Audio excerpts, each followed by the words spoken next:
Do you know how difficult it was to kill a fully armored medieval knight? Many people imagine that he was merely a man inside a metal can. Just take a sword, drive it into a joint, and the fight is over, right?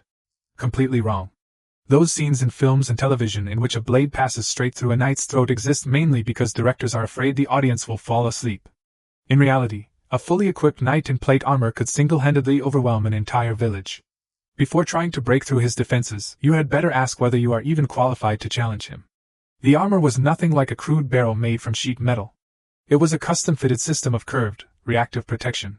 A complete 15th century harness usually weighed between 20 and 35 kilograms, far less than the 54 kilograms carried by some modern soldiers. Its weight was carefully distributed across the entire body, allowing the wearer to move freely and even perform a cartwheel. Its surface design was even more remarkable. A sword blow would glance away, while an incoming arrow could be deflected.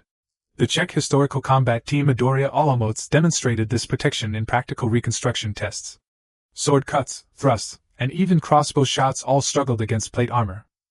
The test data discussed in the Knight and the Blast Furnace are even more discouraging.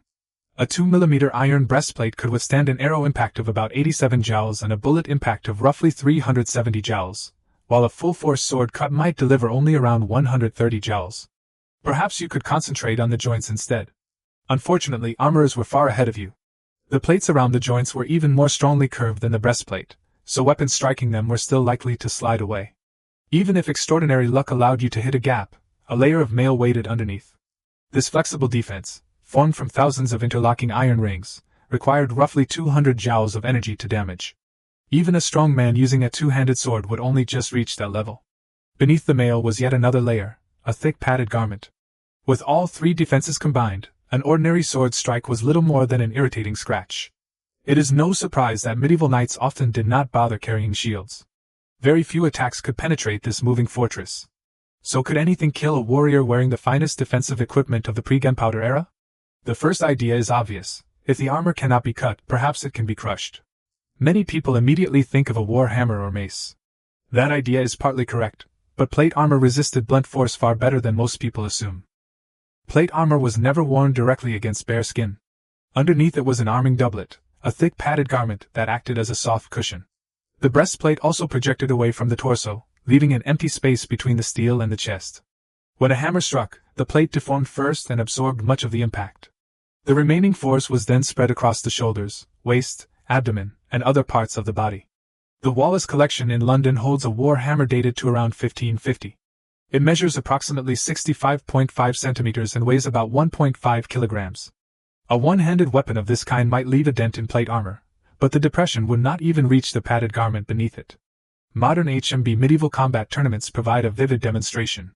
Competitors in plate armor strike one another repeatedly with metal weapons. Their helmets may become covered in dents and uneven marks, yet they continue fighting with little effect on their performance. Blunt weapons were not entirely useless, but they had to be exceptionally powerful. Heavy Chinese weapons such as steel whips and maces could cause internal injuries through armor. A more dangerous design added a sharp spike or pick to the hammerhead, allowing the concentrated point to punch into a plate. Even so, an ordinary person trying to beat a knight to death through brute force faced a task comparable to smashing through an armored vehicle with a hammer.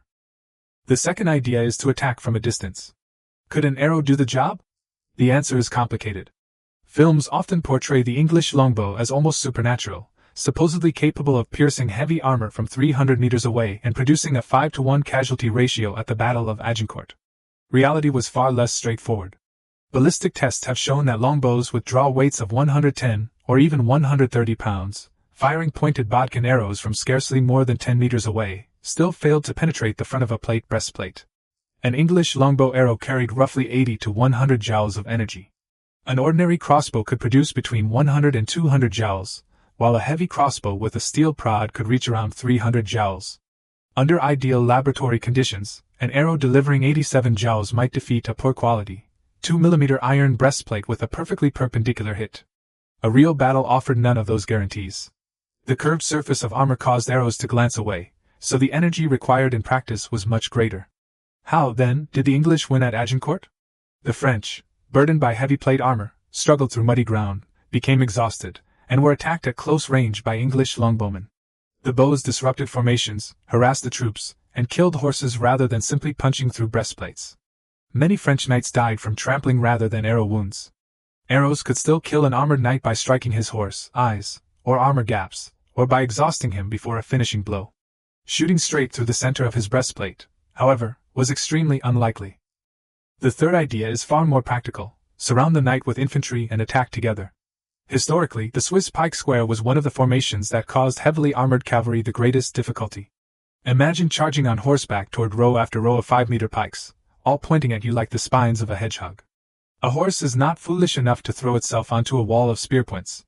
Even the finest armor could not protect a knight who was pulled from his horse by a crowd of pikemen, pinned to the ground, and stabbed through the gaps with a dagger. The Swiss halberd was even more dangerous. Charles the Bold, Duke of Burgundy and commander of heavily armored cavalry, was killed at the Battle of Nancy in 1477.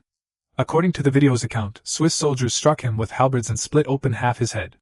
A complete harness could not save a man once he had been knocked down and attacked from every direction. Defeating a plate-armored knight in single combat was nearly impossible, but a group could pull him from the saddle and hold down his limbs. Another attacker could then drive a dagger into the armpit, the base of the neck, or the eye slit of the helmet. It was ugly, but effective. The fourth possible solution was gunpowder. Early hand cannons were not especially effective against good plate armor, but the situation changed completely once arquebus and smoothbore muskets became widespread during the 16th and 17th centuries. The Knight and the Blast Furnace cites a historical claim that a heavy smoothbore musket could kill a man wearing proof armor at 100 yards. Plate could resist swords and arrows, but it could not reliably stop a high-speed lead ball. The difference in kinetic energy was enormous. The rise of firearms ended the dominance of plate armor. Full harnesses were gradually replaced by three-quarter armor and breastplates. Eventually, even breastplates were often abandoned. If they could not stop a bullet, soldiers had good reason to favor lighter equipment. So how difficult was it to kill a fully armored medieval knight? The answer depended on the period. At the height of plate armor during the 14th and 15th centuries, swords and bows were generally ineffective. To kill the knight, you needed a specialized armor-breaking weapon such as a spiked war hammer or heavy halberd. You had to drag him from his horse, overwhelm him, and stab through the gaps. You had to exploit mud and difficult terrain until exhaustion brought him down. Or you had to wait for the age of powerful firearms. The harshest truth is that most ordinary soldiers who encountered a fully equipped plate-armored knight on the battlefield would not survive long enough to devise any of these solutions. The next time a film hero kills a knight by stabbing straight through his plate with a sword, do not believe it. That scene exists for entertainment. In real history, a plate-armored knight was the human tank of the pre-gunpowder battlefield. If you attacked him with an ordinary sword, he might not even bother to raise a shield because he had no need to. If you traveled back to the 15th century and saw one charging toward you, would you run, surrender, or pick up a spiked war hammer and fight?